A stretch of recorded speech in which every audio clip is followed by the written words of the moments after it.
About 2,500 years ago, in the Himalayan foothills in present-day Nepal, there lived in a great palace a king who was going to have a child. The king had a particularly grand idea. He would shield the child from anything unpleasant, painful, or imperfect. He would be kept free from struggle, with each need and desire taken care of at all times. And it worked. For years, the young prince lived unaware of sickness, hardship, or pain.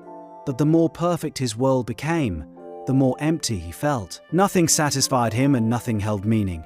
Despite having everything, he felt a growing frustration, a sense that something important was missing. One night, unable to bear the emptiness any longer, he slipped past the palace gates. He traveled through a nearby village and what he saw shattered him. For the first time in his life, the prince witnessed suffering. Sick people, old people, homeless people, people in pain, even people dying. He returned home overwhelmed, unable to process what he had seen.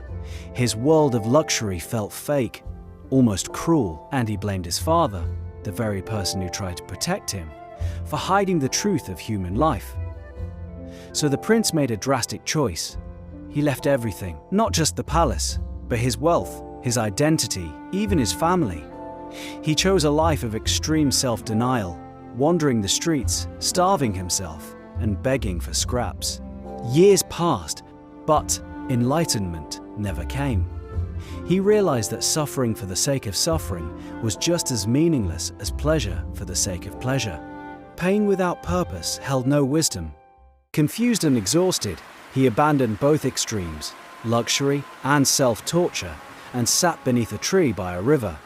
He vowed not to rise until he understood the truth. According to legend, he meditated there for 49 days. And in that stillness, he reached a profound realization. Life itself is suffering. The rich suffer because of their wealth. The poor suffer because of their lack. Those without family suffer from loneliness, and those with family suffer because of attachment. Those who chase pleasure suffer, and those who reject pleasure suffer too. Not all suffering is equal, but suffering is universal. From this insight, the prince built his own philosophy, a reminder that pain and loss are a natural part of life, and true peace begins when we stop trying to resist them. The prince, who once lived behind walls, became known to the world as the Buddha. The Buddha's journey teaches us that meaning doesn't come from comfort, nor from suffering. He lived behind palace walls, shielded from every harsh truth. Yet his heart felt restless and empty. He abandoned everything and walked into hardship, only to discover that pain without purpose brings no wisdom. It was only in stillness, beneath a quiet tree, that he saw the real truth. Life itself is suffering, and that's okay. When we stop resisting this fact, when we stop demanding a life without pain, we begin to see clearly. Peace isn't found in avoiding the world or enduring it blindly. It's found in understanding it as it is. We grow up believing that happiness is something we reach someday, after we fix our flaws, after we succeed, after life finally stops being difficult.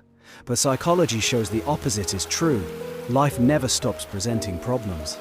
What changes is our relationship to them. Every human, everywhere, is dealing with something. Even when one problem disappears, the mind quickly replaces it with another.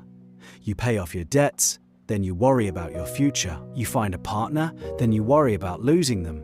You achieve a goal, then you worry about the next one. The mind is constantly solving, constantly scanning for threats, constantly trying to reduce uncertainty. This is not a flaw. It is an evolutionary feature. Your brain evolved to survive, not to be happy. And this is where our modern understanding of happiness becomes distorted. We treat happiness like a destination, a final state, as if one day everything will fall into place and all our problems will vanish. But psychologically, this is impossible. The moment life becomes perfect, the mind becomes restless. It starts asking, what's next? What's missing? What could go wrong? This is known as the hedonic treadmill, the tendency for humans to return to a baseline of dissatisfaction no matter how much they gain. This is exactly what the prince experienced in the Buddha story. Everything he could possibly want was given to him, and it still wasn't enough. Because comfort without challenge produces emptiness. Pleasure without meaning produces numbness. And a life without problems becomes a life without purpose. Psychologists say that what we truly want isn't a life without problems. We want problems we feel capable of handling, problems that give us a sense of progress, problems that make us feel alive. Happiness, then, is not the absence of suffering. It is the experience of engaging with meaningful challenges. But many people misunderstand this and end up chasing happiness in ways that backfire. Some chase pleasure, believing more comfort will solve emotional pain, yet comfort without growth leads to boredom and anxiety. Others chase achievement, believing success will eliminate insecurity, yet with every achievement, the mind demands more. Some chase distraction, numbing discomfort with entertainment, food, or social media. But avoidance only makes suffering grow in the shadows. The truth is simpler and far more uncomfortable. Happiness is a byproduct of solving problems that matter to you. When your life has no direction, even luxury feels meaningless. But when your life has purpose, even obstacles feel meaningful. Psychology calls this eudaimonic well-being. Fulfillment found not from pleasure, but from growth, contribution, and facing life with honesty. And strangely, this aligns perfectly with the Buddha's insight. Avoiding suffering makes us fragile. Chasing suffering makes us lost. But accepting suffering, understanding it instead of resisting it, makes us free. So instead of asking, "How do I become happy?" a better question might be, "What problems am I willing to face? And which ones are worth it?" Because happiness doesn't come from escaping life's difficulties. It comes from choosing the difficulties that give your life meaning.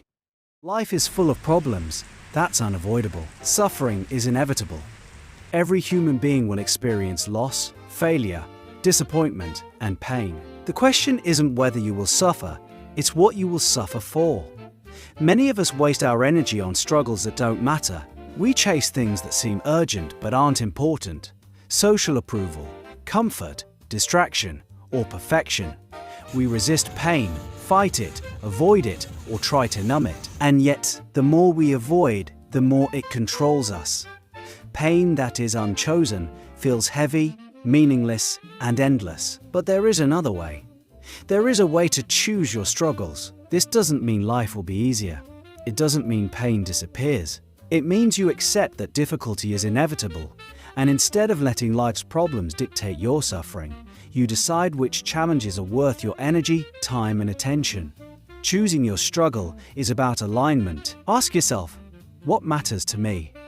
What is worth enduring hardship for?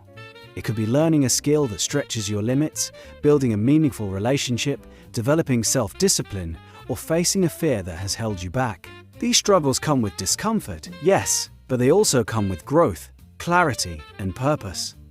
Think of it like planting a tree. Pulling weeds may feel like effort, but it's necessary for the tree to grow strong.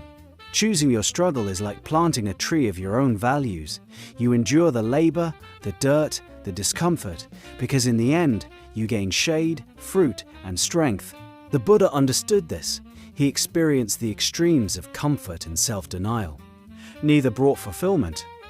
But when he sat beneath the tree and observed life clearly, he realized that pain is not the enemy. Pain is information. Pain is a guide. It tells us what matters, what we value, and what we must pay attention to.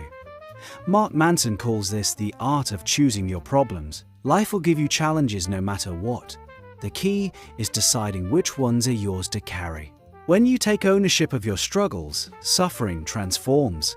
It becomes meaningful. It becomes a tool to sculpt your character, clarify your values, and live intentionally.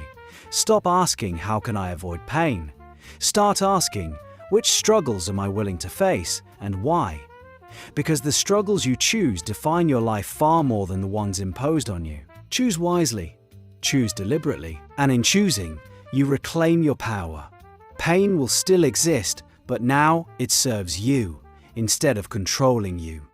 The Buddha, psychology, and even modern philosophy all point to the same truth.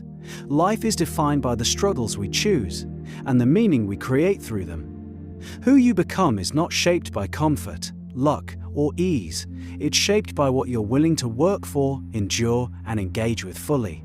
The person who loves the grind at the gym eventually runs marathons, builds strength, and achieves physical mastery. The one who embraces long hours, office politics, and the challenges of climbing the corporate ladder often reaches the top. The artist who faces uncertainty, rejection, and scarcity day after day eventually brings their vision to life. This isn't about brute willpower. It isn't a motivational platitude about no pain, no gain. It's far simpler and far more profound.